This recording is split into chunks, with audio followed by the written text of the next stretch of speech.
სოფლელი ამჯერად. ძირითადად ეგარი. ისე რა ვიცი, მხატვარი ალბათ. მიუხედავად იმისა, რომ ძალიან ბევრ რამებს ვედები, მაინც მხატვარი. როგორი ბავშვი ვიყავი და კარგი ბავშვი ვიყავი. სკოლაშიც კარგი ვიყავი, მასწავლებლებს უყვარდი, იმიტომ რომ არ ვიყავი უზდელი და ამიტომ მიწერდნენ სამებს.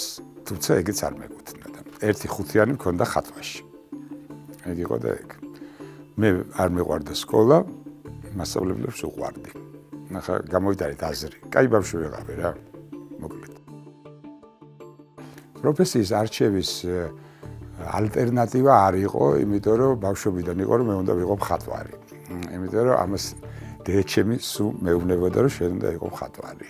და ბავშვობიდან ვხატავდი, სახლში ეკიდა პაპაჩემის ნახატები, ამიტომ ვიждდებოდა და ქანდაკებები და ეგ იყო და ხო განხილვა არც იყო. ერთადერთი იყო რომ მე ვფიქრობდი, იმიტომ რომ ძალიან მომწონდა არქიტექტურა. მაგრამ არ ჩავაბარე იმის გამო, რომ ვიცოდი რომ იმ პერიოდში იმას ვერ ავაშენებდი, რისი აშენებაც მინდა. იმიტომ რომ იყო ეგეთი მთელ საბჭოთა კავშირში ერთნაირი სკოლა, ერთნაირი აგარაკი, ანუ საშუალება არ ჰქონდათ, იშვიათად ვიღაცები ახერხებდნენ თქვათ რომ რაღაც, მაგრამ ძალიან რთული იყო და ხატვა, ამიტომ გავნაგრძე ხატვა. თუმცა ეხლა რო გადავხედოთ ჩვენ ქალაქს რეები შენდება, საერთოდ გული მისკდება. ჩემ შემდგომ კარიერაზე, ვიცი, მე მგონი ყველამ რო ეგრე გაიაროს, ძალიან მაგარი ქვეყანა ვიქნებოდით რა. ეგ იყო გაუთავებელი შრომა, ჩემით, არანაირი მამის, იმიტომ რომ აბსოლუტურად სხვა ჟანრში წავედი და აი ჩემით რო დავიწყე თავიდან რაღაცა ლამპების კეთება, განათებების, მერე ავეჯის ჩანთების კერვა უკვე ომის მერე. ელემენტარულად თავის გადარჩენის მიზნით არა მარტო ჩემი, არამედ იგივე მამასი და დედასი და ანუ შემოსავლიანი აღმოჩნდა ჩანთები გოგოებისთვის, ტყავის და ძალიან ლამაზი. ის კი რა ისიც გახდა რაღაც ტრენდი იყო.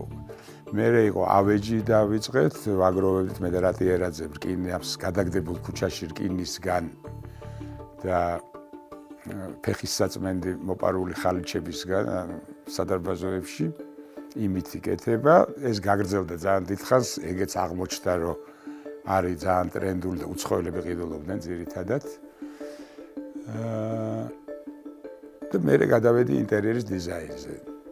მაგრამ არ გავჩერებულა აი დღემდე ფაქტიურად. აი ხა თავისუფლებას ვაძლევ, რომ იმის გამო მხოლოდ რომ მაქვს საშუალება ეთყობა დავიმსახურე, რომ რაღაც შემოსავალი არის ჩემი ჩადებული თქვათ ამ კაფეებში რაღაცა ნივთებით და ინტერიერით და რომ აქ ვიჯდე და ვიფიქრო და ლექსები წერო. და ვხატო. ისე, რომელიც არ მიკეთებია 30 წელი. ეხლა ბოლო პერიოდში რაც იყო ეროტიკა. ეროტიკა არ არის ცუდი. ეგ არ არის პორნო, გრაფია, ეგ არის ეროტიკა. ეროტიკა თუ არის ლამაზი და მშვენიერი, მაშინ ეგ ბოლოს ამით ვერთობოდი უფრო გრაფიკულად, აი ეგეთ რაღაცა. არა, ვერ გეტყვით, რა ვიცი, ხაზის სინატიფე, რაც გრაფიკას ეხება და ფერწერა, ჯერაც არ არის ჩემთვის ესეთი განსაზღვრული რას ვაკეთებ, რა ხან რას. ეგ იყო 92 წელი ომი, როცა ჩემი სახლი დაიწვა მთლიანად. მე აქ არ ვიყავი. და ჩამოვედი და სწორედ იმ დღეს ჩამოვედი, ანუ მოსკოვში გავფრინდი, მაშინ 3 დღით გამოფენა უნდა მქონოდა. და კურატორთან შესახვედრად და უკან ვეღარ დავბრუნდი, იმიტომ რომ ჩაიკეტა გზები და მოკეთ რომ ჩამოვედი 6 იანვარს. სწორედ მაშინ ზვიადი გავიდა და პირველად მოხდა შესაძლებელი იქ უბანში შესვლა. მამაც ჩემი იყო გამოპარული იყო იქიდან ძლივს და მოკეთ სახლთან ჩამოვიარე და სახლი აღარ დგას. აბსოლუტურად. აი არაფერი იქ ვიყურებოდი რამე ღილი რაღაც ხო არ არის, რომ და ეგ იყო ძალიან მძიმე, ანუ შემცვალა ეცას გულს ხო, ესე გაყენებს რაღაც ძალიან მაღლა დგები რაღაცეებზე, ადრეც ნივთებს ვაგროვებდი და რაღაცა და ეს ჩემია და ხო იცი რომ რაღაცა აი ამის მე უწვი გაქრა ყველაფერი, არამც თუ ჩემი ნივთი, არამედ პაპა ჩემის მთელი ყველაფერი. და იმის ხო და აი ეს ესეთი იყო რა. ის კი არა მაშინ მინდა და წასვლა საერთოდ ქვეყნიდან, როცა მანამდე არ მიფიქრია არასდროს. კაი ამინდი. დილით თუ მზეა, ჩათვალე რომ მე კარგ ხასიათს. შრომა ფაქტია. პირველ რიგში და სიყვარული იმისა საგეთებ. წარმატებული ვერ იქნები თუ შენ თუმცა იცი ეგეც არის რომ ხშირ შემთხვევაში მაგრამ მაშინ უბედური ხარ უბრალოდ.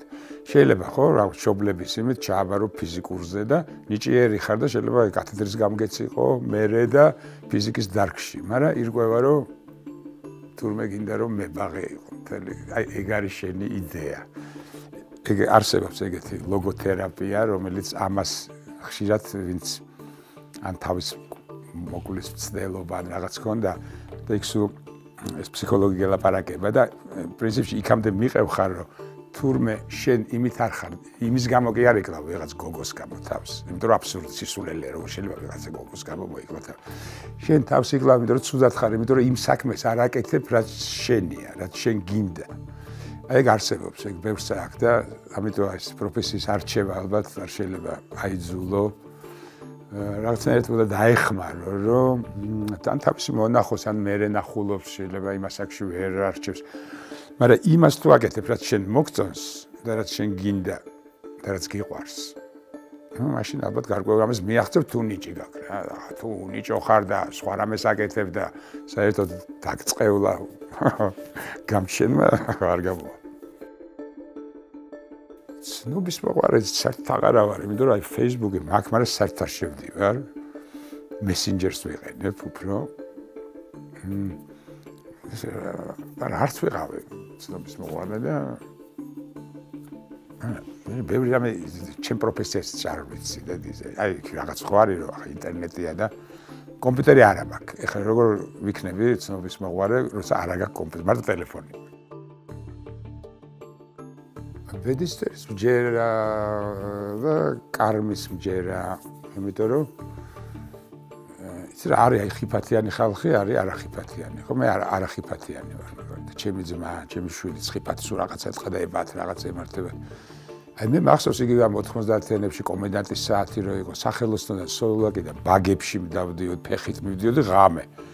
კომენდანტის საათის დროს, როცა არ მქონია არანაირი CV ან აი არასდროს მე რო ვიყავი ბავშვობაში მაშინ ჩხუბი არ ხდებოდა იქ მეგობრებში სულ ჩხუბობდნენ მე არ ჩხუბობდი ერთადერთი მაგრამ მე რო ვიყავი არ ხდებოდა თუ არ ვიყავი რაღაცა ჩხუბი ხდებოდა არის ეს რომ შენი აურა რაღაცა გარკვეულად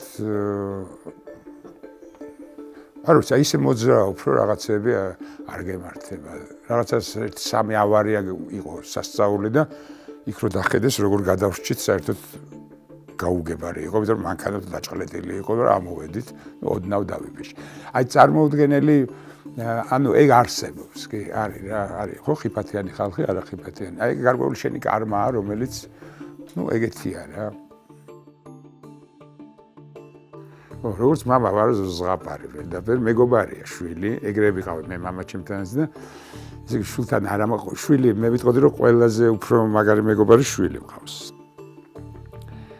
რომელთანაც ყველაზე ხო ეგ არის რა ხო რაღაც მეგობარი რო ყავს ყველაზე მაგარი ეგ არის დადო